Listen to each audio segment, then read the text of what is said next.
ಸೇವಾಭಿರಂಭ ಅಂತ ಹೇಳಿದ್ದಾರೆ ಭಗವತ್ಪಾದರು. ಪರಮಾತ್ಮನ ಸೇವೆ, ಜಗನ್ಮಾತೆಯ ಸೇವೆ, ಅದರಿಂದ ಸಂತುಷ್ಟಳಾಗಿ ಎಲ್ಲವನ್ನ ಕೊಡ್ತಾಳೆ ತಾಯಿ. ಯಾವ ಸೇವೆ ಅಂತ ಪ್ರಶ್ನೆ. ಯಾವ ಸೇವೆ ಅದೇನಿಲ್ಲಿ ಹೇಳಲಿಲ್ಲ. ಸೇವಾಭಿರಂಭ ಅಂತಂದ್ರು ಭಗವತ್ಪಾದರು.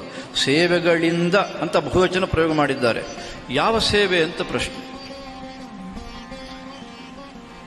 ಜಗನ್ಮಾತೆಗೆ ಸೀರೆ ಸಮರ್ಪಣೆ ಮಾಡಿದರೆ ಆಗಬಹುದಾ? ಅದೊಂದು ಸೇವೆ ತಾನೆ. ಇಲ್ಲ ಪಂಚಾಮೃತಾಭಿಷೇಕ ಮಾಡಿಸಿದ್ರೆ ಆಗಬಹುದಾ?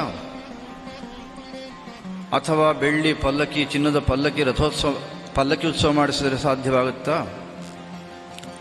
ಇದೆಲ್ಲ ದೊಡ್ಡ ದೊಡ್ಡ ಸೇವೆಗಳು. ಭಗವತ್ಪಾದರಲ್ಲಿ ಅದು ಯಾವುದನ್ನು ಅಭಿಪ್ರಾಯ ಪಡ್ತಿಲ್ಲ. ಅದು ಸೇವೆಗಳಾಗಬಹುದು. ಯಾರ್ಯಾರಿಗೆ ಸಾಮರ್ಥ್ಯ ಇದೆಯೋ ಆಗಲಿ, ಅವರ ದೃಷ್ಟಿಯಿಂದ ಅದು ಸೇವೆ ಆಗಲಿ, ಯಾವ ಅಭ್ಯಂತರವೂ ಇಲ್ಲ. ಆದರೆ ನಮ್ಮಂಥ ಸಾಮಾನ್ಯರಿಗೆ ಸೇವೆ ಯಾವುದು ಅಂದರೆ ಸ್ತೋತ್ರ ಪಾರಾಯಣವೇ ಸೇವೆ. ನಾನು ಹೇಳಿದ್ದಲ್ಲ, ಶಾಸ್ತ್ರಕಾರರ ಅಭಿಮತ. ಸ್ತೋತ್ರ ಪಾರಾಯಣದಷ್ಟು ದೊಡ್ಡ ಸೇವೆ ಇನ್ನು ಯಾವ ಸೇವೆಯೂ ಅಲ್ಲ. ಇದನ್ನು ನಾವು ಚೆನ್ನಾಗಿ ಸದಾ ಮನಸ್ಸನ್ನಿಟ್ಟುಕೊಳ್ಬೇಕು.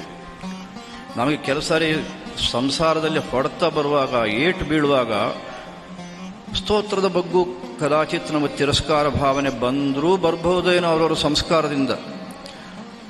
ಆದರೆ ಆ ಸಂದರ್ಭದಲ್ಲಿಯೂ ಕೂಡ ಇದನ್ನು ಗಟ್ಟಿ ಮಾಡಿದ್ದೇ ಆದರೆ ಆಗ ನಮಗೆ ಸ್ತೋತ್ರದಿಂದ ಸಿಗುವ ಫಲ ಎಂಥದ್ದು ಅಂತ ನೀವೇ ಅನುಭವಿಸ್ತೀರ. ಆಮೇಲೆ ಸ್ತುತಿಪ್ರಿಯಾಯ ನಮಃ ಅಂತಾನೆ ಹೇಳೋದು ಸಹಸ್ರನಾಮ. ಕ್ಷೀರಾಭಿಷೇಕ ಪ್ರಿಯಾಯ ನಮಃ ಅಂತ ಹೇಳುತ್ತಾ ಕೇಳಿದ್ದೀರ ನೀವು ಸಹಸ್ರನಾಮ? ನೂತನ ಶಾಟಿಕಾ ಧೃತ್ರೇ ನಮಃ ಅಂತ ಹೇಳುತ್ತಾ? ಸಹಸ್ರನಾಮದಲ್ಲಿ ಅದಿಲ್ಲ. ಸಹಸ್ರನಾಮದಲ್ಲಿ ಇದಿದೆ, ಸ್ತುತಿಪ್ರಿಯಾಯ ನಮಃ. ಅಂದರೆ ಸೇವೆ ಅಂದರೆ ಯಾವುದು ಅಂತ ನೀವು ಇವಾಗ ತೀರ್ಮಾನ ಮಾಡಬಹುದು. ನಾನು ಆಗಲೇ ಹೇಳಿದಂತೆ ನಾವು ಉಳಿದ ಸೇವೆಗಳನ್ನು ಯಾವುದೇ ಕಾರಣಕ್ಕೂ ತಿರಸ್ಕರಿಸ್ತಿಲ್ಲ.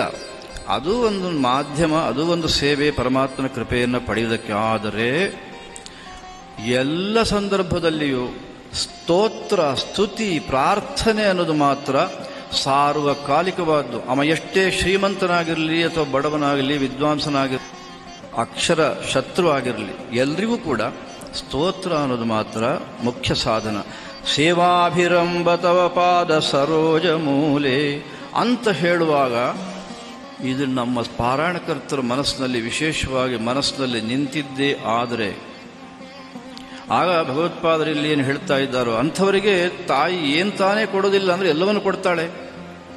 ಅಂಥ ಫಲ ಸಿಗುತ್ತೆ ಅಂತ ಹೇಳ್ತಾರೆ ಮೊದಲನೇ ಶ್ಲೋಕದಲ್ಲೇ ಭಗವತ್ಪಾದ ಶಂಕರು.